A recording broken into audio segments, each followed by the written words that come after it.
Chapter 2. Her father is who? A half-human? Asked Iggy. Roy was back in Bowser's castle, and he was recalling the events of his story to his siblings. Larry, Morton, Wendy, Iggy, Lemmy, and Ludwig. In all of the Mushroom World, there's not a more wacky or more diversified group of siblings.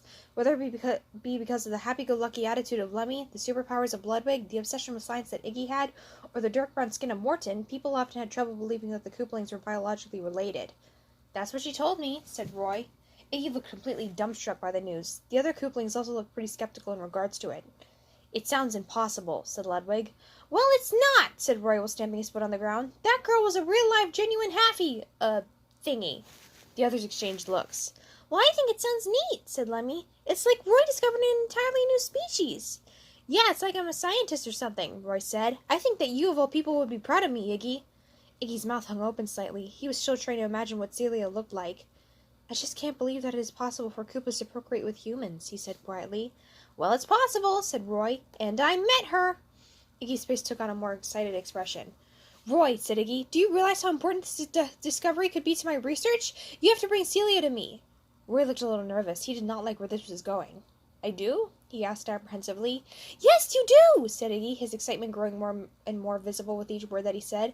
I have to conduct an interview with her. I've got all sorts of questions that I want to ask. For example, is she warm-blooded or cold-blooded? Is she a mammal or a reptile? Does she prefer sugar in her coffee or honey? Oh, I'm so excited I can hardly contain it! This outburst caused Roy to recoil. The rest of his siblings came over and patted him on the back. Oh, man, said Larry.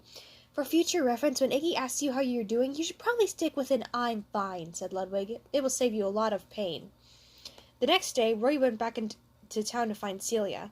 It took a little bit of wandering around and searching before it occurred to him where she might be, in her sewer home. So Roy uncovered the top of the manhole and jumped right in without any second thoughts. Celia, Roy said, are you home? To his luck, it turned out she was. She was lounging on the couch, munching on a granola bar. Hey, she said, I never said that you could come in. What if I was naked? Oops, sorry, my bad, said Roy. Celia chuckled. It's all right, she said. She got up and opened the mini-fridge. Do you want a granola bar? Sure, replied Roy as his stomach grumbled. Celia tossed in the bar. Roy caught it and immediately began wolfing it down. Oh, man, he said between chews. This is delicious.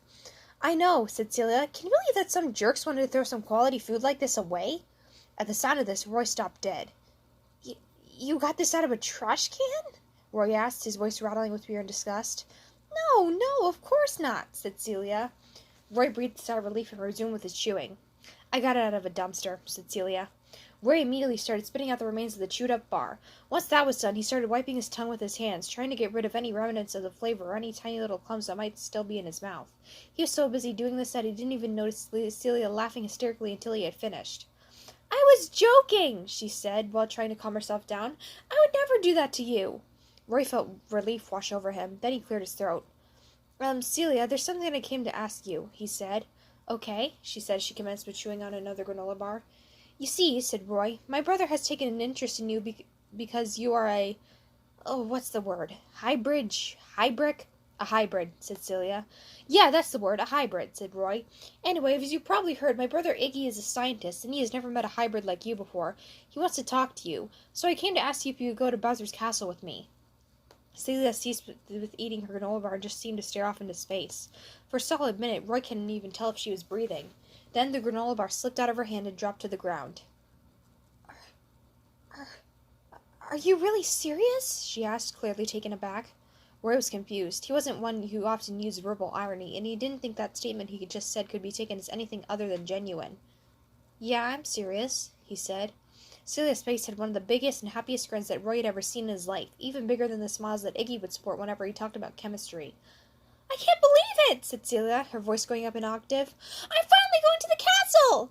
Celia started jumping up and down and clapping her hands together, like a little kid who just found out that her parents were going to take them to the amusement park. I don't see what the big deal is, said Roy. People don't usually have this big of a freak out when they find out they're going to meet Iggy. I'm not freaking out because I'm going to meet your brother, dummy, said Celia. I'm excited because I'm finally getting a chance to visit Bowser's castle. You see, I've been wanting to visit the castle for for forever. How come? Roy asked. Celia lowered her voice and motioned for Roy to come a little closer. I have a bit of a secret, she whispered. Now Roy's curiosity was piqued. A secret? He liked secrets. He had a few secrets himself. For example, he was terrified of going to the bathroom sitting down. Ever since he was a little kid, he was paranoid that a magmar lived made of water lived in the toilet and would eat him alive if he sat himself down and got too comfortable.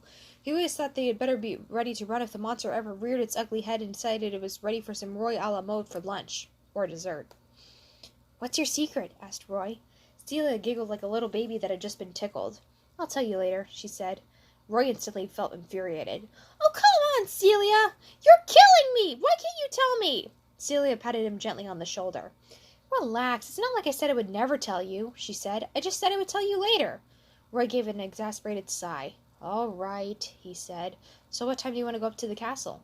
"No! I want to go now!" Celia screamed. Roy put his hand to his ear to stop the ringing. "Hey, settle down," Roy whispered. "Take it down a notch. It's not like we discovered a gold mine or something." "Sorry," Celia said sheepishly. The two of them climbed out of the sewer and started their way on foot toward the castle. After 2 minutes of walking, the two of them arrived, and Celia was welcomed by the rest of the Koopalings. "It's really nice to meet you, Celia," said Larry as he shook her hand. "Yes, it is," said Lemuel, excitedly bouncing up and down. Ludwig came forward and examined Celia from head to toe. "Well, I'll be darned," he said. "She really is half human." "Ludwig," said Wendy, while giving him a generous elbowing. "Don't be rude. She is a person." She turned toward Celia. "I'm sorry about this." If Celia had been a few years younger, she would have been extremely offended by this display.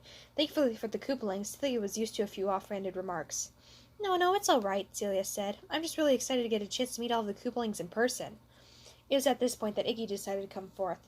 His hands were jiggling to and fro, and he was having trouble staying in one place. Everyone in the room could tell that he was excited. "Celia," he said, "I just want you to know that I've been extremely excited to meet you."